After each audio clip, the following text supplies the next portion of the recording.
सदगुरु कबीर साहब गुरु भक्ति की बात करते हैं और गुरु भक्ति फाउंडेशन है जिसकी गुरु भक्ति मजबूत होती है वह मुक्ति के महल बनते चले जाते हैं।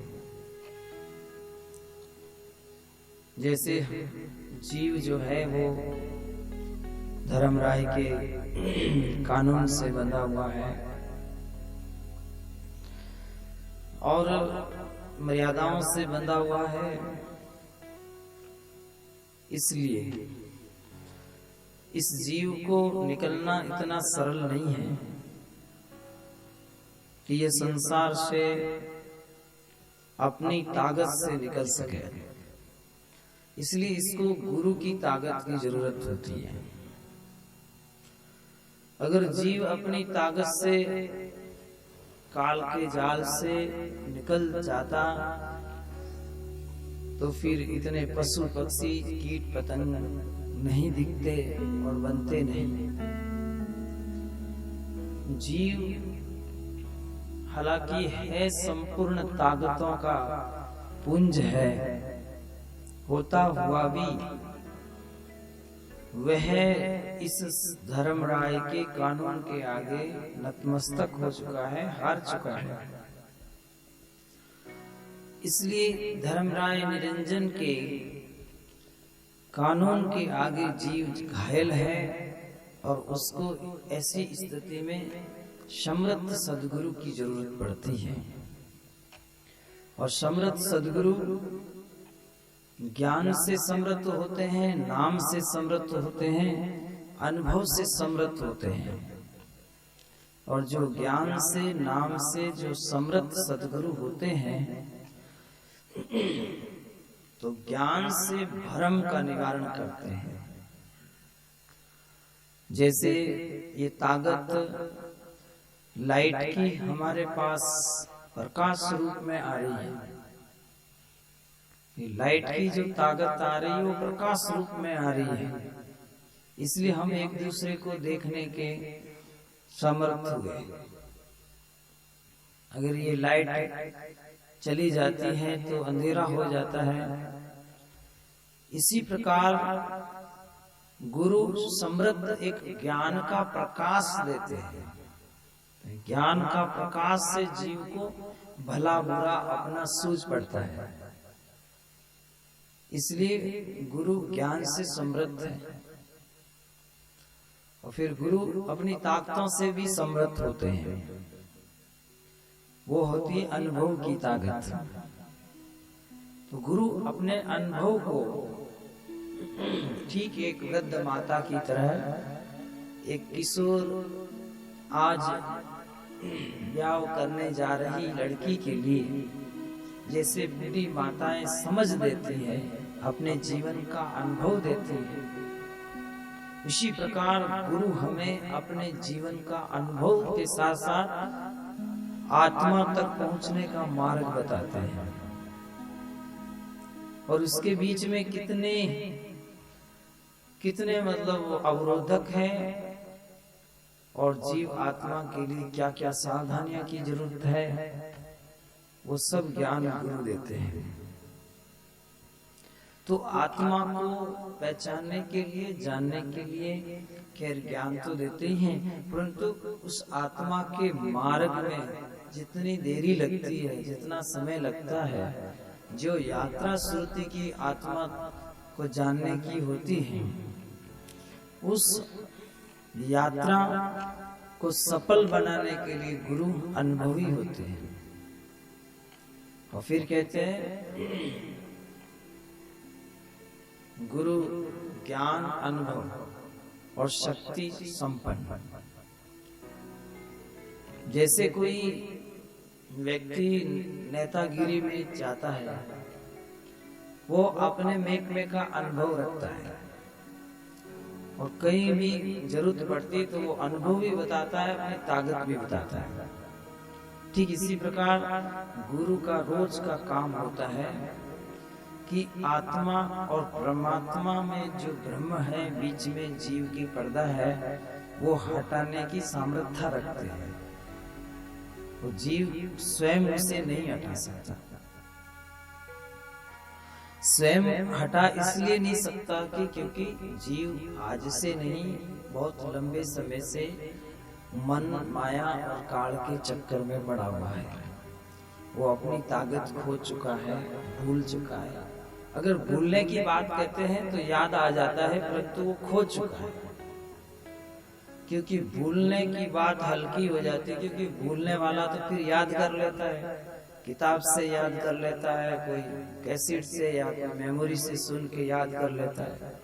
नहीं, वो भूल तो एक ऊंची क्वालिटी की जीव में है ही, और उसके साथ साथ ये जीव वहां काल के जाल को तोड़ने में असक्षम है, सक्षम नहीं है।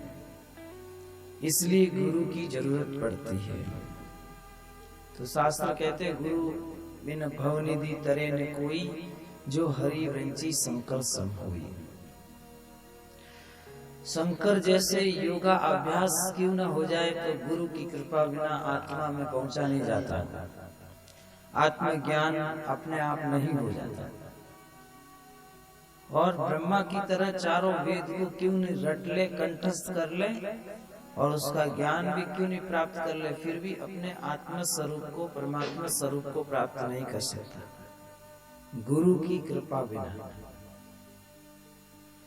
इसलिए वेद कहते हैं गुरु ध्यान मूलम गुरु मूर्ति, पूजा मूलम गुरु पदम, मंत्र मूलम गुरु वाक्यम, मोक्ष मूलम गुरु कृपा।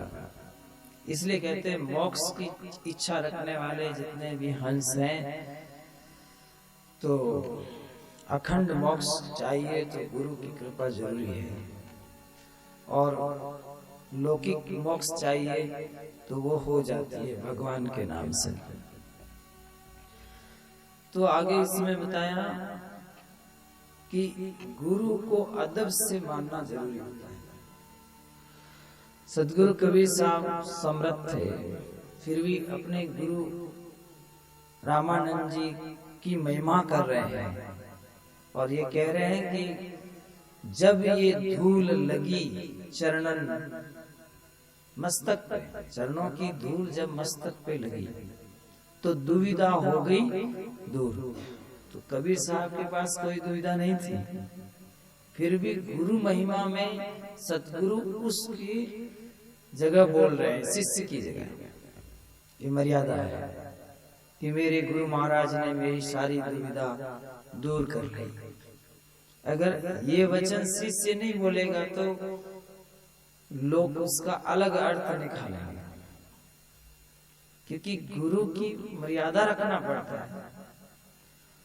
तो सदगुरु कबीर साहब कहते हैं कि मेरी सारी दुविधाएं, कल्पनाएं श्री रामानंद जी महाराज ने दूर कर दी। ये शिष्य का कैरियर निभा रहे हैं कबीर साहब। ये शिष्य ऐसा होता है। फिर समझाते हैं इंगला पिंगला ध्यान धरते है, सुस्मण पहुंचे दूर। गुरु केवल हमें मिले और सिर पे हाथ रख दिया, उससे ही हमारा कल्याण नहीं हुआ। गुरु महाराज सिर पे हाथ तो इसलिए रखा कि ये इस मार्ग में आ जाए, और जब मैं इस मार्ग में चला गया तब उन्होंने मुझे श्वास उसास से नाम रटने को कहा। और श्वास उसास से नाम जो रटा तो इंगला और पिंगला सुस्मण तीन धाराओं को योग उन्होंने मुझे सब सिखाया। कबीर साहब एक शिष्य का कैरियर कर रहे हैं, और इसी प्रकार गुरु की शरण में जाकर शिष्य को योग भी सीखना चाहिए। इंगला पिंगला सुस्मणा क्या होती है इसके बारे में जानकारी लेना चाहिए, और सुस्मणा में भजन करना चाहिए।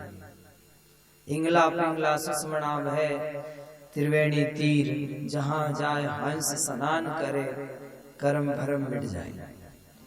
तो ये सदगुरु कबीर साहब के वचन है, और कह रहे हैं कि ये आपकी भूमिका ऐसे ही बनेगी भाई कि आप मुक्ति तक पहुंच सको। तो इंगला पिंगला सुस्मणा नारी हिंगला पिंगला ध्यान धरते सुषमण पहुंचे अति दूर। ये संसार विघन की घाटी जो निकले सो सूर। अब दे रहे व्यवहारिक समझ दे रहे। व्यवहारिक समझ भी जरूरी है, क्योंकि कोई राम राम करे या कोई साहिब साहिब करे, कोई भगवान की भक्ति करे, तो उसको लोग अंगुलियों से नहीं बताते, ताकि उनको व्यवहारिक समझ मिले। तो व्यवहारिक समझ भी जरूरी है। ऐसा नहीं कि व्यवहारिक समझ बेफालतू की बात है, नहीं। इस संसार में अगर हम रहते हैं तो इस संसार की पूरी पूरी जानकारी जरूरी है। तो कहते हैं ये संसार को है ना, तुम एक समझना एक झगड़े का मैदान है।